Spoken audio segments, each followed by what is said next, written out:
O Centro Cultural Ítalo-Brasileiro Dante Alighieri apresenta Benvenuti, seu encontro com a cultura italiana. Produção e apresentação, Cláudia Vicentim.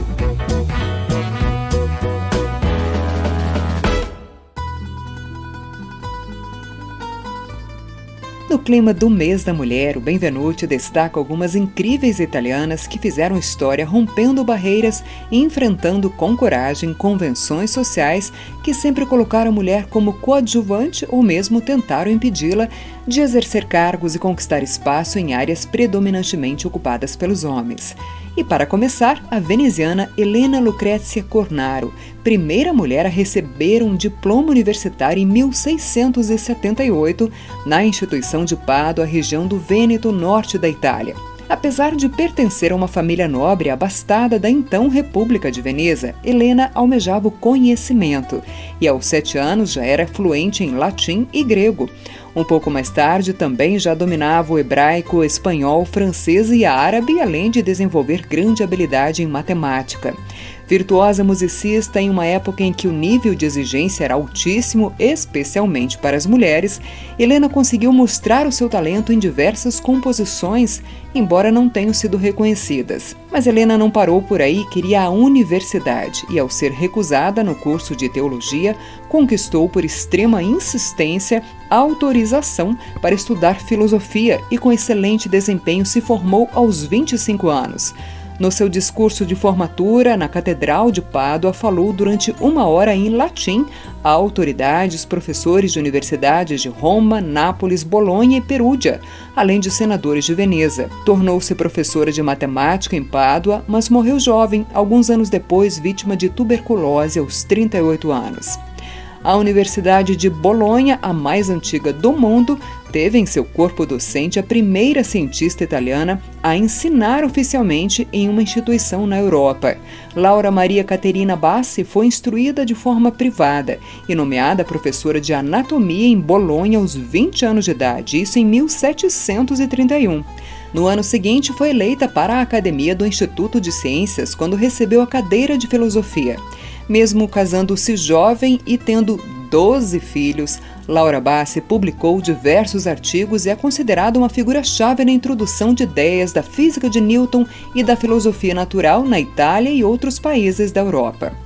A metodologia de ensino usada ainda hoje em escolas públicas e privadas da Itália e mundo afora foi desenvolvida por outra inquieta e italiana, Maria Tecla Artemisia Montessori. Nascida em 1870 em Chiaravalle, região central do país, Maria criou o método Montessori de aprendizagem que defende a importância da liberdade, da atividade e do estímulo para o desenvolvimento físico e mental das crianças. Uma filosofia de ensino onde liberdade e disciplina se equilibram e complementam. A professora e pedagoga também se formou em medicina e, apesar da grande resistência da família, foi uma das primeiras mulheres da Europa a receber o diploma nesse curso na Universidade de Roma, prestigiada La Sapienza, em 1896. As dificuldades não pararam por aí. Mesmo diplomada, não pôde exercer a função de médica, pois não se admitia na época que uma mulher realizasse exames no corpo de um homem. Foi então que Maria iniciou um trabalho com crianças portadoras de necessidades especiais na clínica da universidade, o que a ajudou a desenvolver o seu famoso método de ensino. Escreveu 9 livros, a maioria sobre educação e desenvolvimento infantil. Falando em livros, a Nobel de Literatura de 1926 foi a italiana Grazia Cosima Deledda. A escritora e poeta nasceu em 1871 e cresceu nas belas paisagens da ilha de Sardenha e foi inspirada nos costumes e lendas da sociedade agropastoril de sua amada terra natal, que a autora criou a trama vencedora do Prêmio Máximo da Literatura. O romance Cane al Vento, ou Caniços ao Vento, está entre as 60 obras escritas por Deledda, que morreu aos 64 anos por causa de um câncer no seio. A edição em português de Caniços ao Vento foi lançada em 1964. 103 anos dedicados à medicina e à vida. O legado da italiana Rita Montalcini, nascida na cidade de Turim em 1909, também lhe rendeu um Nobel, este de Medicina. Como a esmagadora maioria das mulheres, Rita não foi incentivada a cursar uma faculdade, mas o interesse pela ciência impulsionou sua trajetória. Formada e especializada em neurologia, Rita descobriu uma substância do corpo que estimula o crescimento de células nervosas, abrindo o leque para novos conhecimentos sobre o mal de Alzheimer e outras síndromes degenerativas. Foi esse feito que lhe rendeu o Nobel em 1986. Em 2001, foi designada pelo então presidente Carlo Azeglio, senadora vitalícia da República Italiana. E em 2009, Rita Montalcini se tornou a primeira laureada com o Nobel a chegar aos 100 anos de idade. Nunca se casou ou teve filhos, mas em inúmeras entrevistas exaltou uma vida rica em relações humanas e que por isso nunca se sentiu sozinha. As italianas conquistaram o espaço literalmente. A milanesa Samantha Cristoforetti foi a primeira astronauta do país europeu. Como engenheira de voo, fez parte de uma missão da Agência Espacial Europeia e ficou 199 dias em órbita. Como boa italiana, ficou conhecida como a primeira pessoa a fazer um café expresso no espaço. É recordista em dias consecutivos passados em órbita da Agência Espacial, isso entre homens e mulheres. E já que estamos falando em universo, a Dama das Estrelas, como é lembrada, foi outra italiana que fez história. Margherita Hack, nascida em Florença, é considerada uma das mais importantes astrofísicas do bel paese. Foi a primeira mulher nomeada para liderar um observatório astronômico na Itália e deixou enorme legado de pesquisas, estudos e classificação espectral de categorias estelares. Outro trabalho premiado foi de uma italiana que escolheu nosso país como lar, mais precisamente a Amazônia. A bióloga Emanuela Evangelista teve um caso de amor à primeira vista com a maior floresta tropical do mundo, quando veio conhecer a região há mais de 20 anos, ainda como estudante. Depois desse primeiro encontro, a vida de Emanuela, nascida nos arredores de Roma, mudou para sempre. Ela adotou o Brasil e as causas ambientais e sociais da população cabocla da floresta, e esse trabalho lhe rendeu há mais de 10 anos o título de Ordem de Mérito da República Italiana, considerada uma das mais importantes condecorações do país europeu. Mais recentemente, seu empenho em ancorar as comunidades ribeirinhas foi fundamental para manter dezenas de famílias isoladas durante a pandemia. Eu não poderia deixar de falar da maravilhosa Sophia Loren, que cresceu pobre nas redondezas de Nápoles e se tornou não somente a maior estrela italiana de todos os tempos, mas uma reconhecida atriz do cinema mundial. Loren figura na prestigiada lista do American Film Institute como uma das 25 maiores lendas femininas do cinema.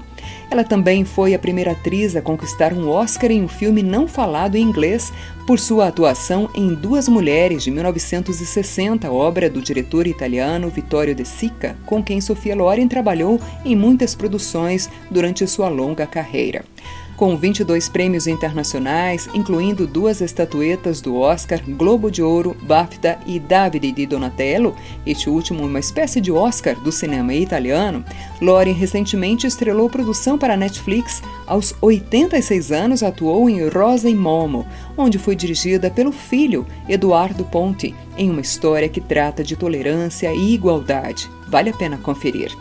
O tempo é curto para falar de tantas outras mulheres italianas e do mundo inteiro, conhecidas ou anônimas, que mudaram suas histórias, o de suas comunidades, com talento, coragem, determinação e paixão, equilibrando suas vidas pessoais com o desafio de derrubar barreiras de um mundo que não foi feito para privilegiá-las. Fica aqui nosso respeito, solidariedade e parabéns às mulheres de todos os continentes. Para homenageá-las, uma música da cantora e compositora italiana Fiorella Mannoia, que fala da responsabilidade e da beleza de aprender a ser uma mulher. Imparare ad essere una donna. Ciao, a presto!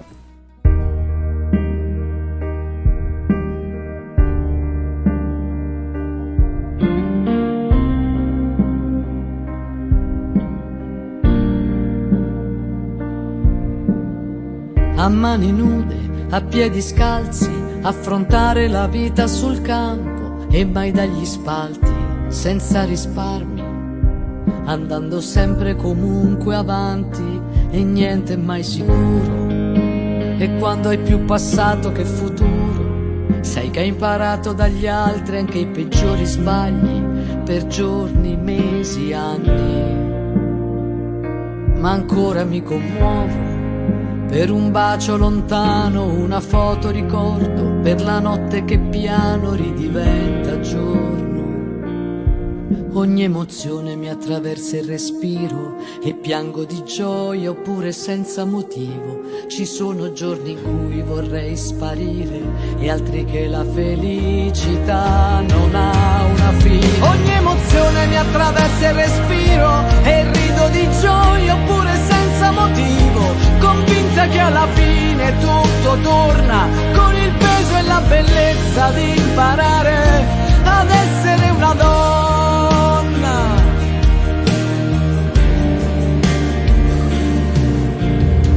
E camminare sui vetri rotti di mille scelte sbagliate da bruciare gli occhi, e nonostante i colpi non dare peso alle ragioni, ai torti. E ancora mi commuovo ogni volta che aspetto la primavera, quando incrocio lo sguardo di una persona vera. Ogni emozione mi attraversa il respiro e piango di gioia oppure senza motivo. Ci sono giorni in cui vorrei sparire, altri che la felicità non ha una fine. Ogni emozione mi attraversa il respiro e rido di gioia oppure senza motivo, convinta che alla fine tutto torna, con il peso e la bellezza di imparare ad essere una donna.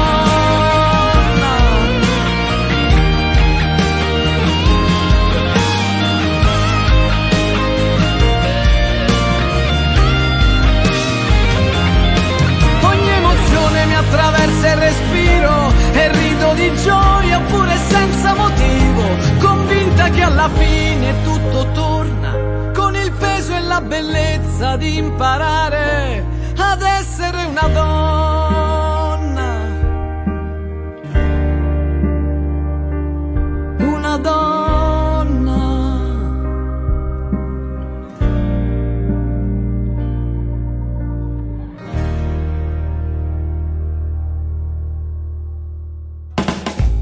Você acabou de ouvir Benvenuti, seu encontro com a cultura italiana.